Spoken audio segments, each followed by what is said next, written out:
Basically बहुत important है, अब बुक से एक तरह से निकाल दिया गया है।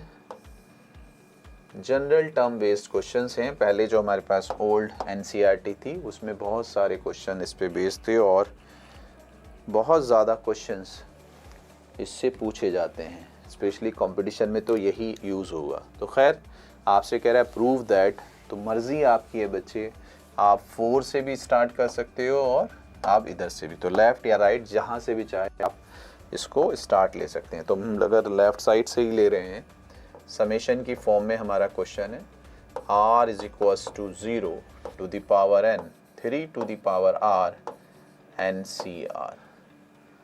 तो अगर आप इसको लिखेंगे तो r 0 से स्टार्ट होगा, तो 3 की पावर 0 NC0, 3 की power 1 NC1, 3 to power 2 NC2, like this, 3 to the power n NCN। ये हमारे पास है। तो हमारे पास क्या होगा सर जी, ध्यान से देख लीजिए कि r कहाँ से स्टार्ट हुआ है, 0 से कहाँ तक जाएगा, n तक।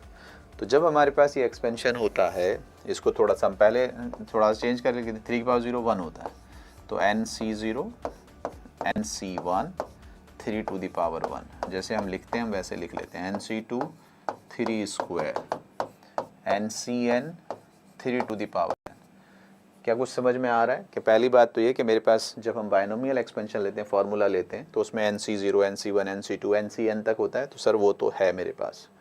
दूसरी बात ये है, हमारे पास एक टर्म ऐसी होती है जिसकी पावर इंक्रीज़ हो रही होती है, तो 0 से n तक इंक्रीज़ हो रही है, और जो इंक्रीज़ होती है उसे सेकेंड टर्म बोलते हैं। और एक पावर ऐसी होती है जब पावर डिक्रीज़ हो रही होती है, लेकिन यहाँ वो पावर नज़र नहीं आ रहा, वो टर्म नज़र नहीं आ रहा है। तो ध्यान रखिएगा, जो नज़र नहीं आ रहा उसको आप 1 कंसीडर कर लीजिए। तो मैं अगर आपको कहूँ कि सर इसको ऐसे मान लेते हैं 1 to the power n 1 to the power n minus 1 and 1 two, तो हमारे पास आ जाएगा। तो जब कोई टर्म नज़र ना आए तो वो 1 है। तो इसका मतलब क्या है कि सर ये बायनोमियल है, इसमें फर्स्ट टर्म 1 है, सारे टर्म्स प्लस में है, तो ये भी प्लस में है। सेकंड टर्म 3 है क्योंकि 3 की पावर इंक्रीज़ हो रही है, और पावर जो है सर वो n है। तो आपके पास क्या आ गया, इसका मतलब हो गया 1 + 3 to the power n, that is 4 to the power. तो LHS इक्वल्स टू RHS। तो ये हमारे पास NCERT के छोटे छोटे से क्वेश्चंस थे। उम्मीद करता हूँ कि ये आपको समझ में आए। तो ऑल द वेरी बेस्ट। हम कोशिश करेंगे कि एक पर्टिकुलर टाइम में आपको छोटे छोटे से टॉपिक डिस्कस करते हैं।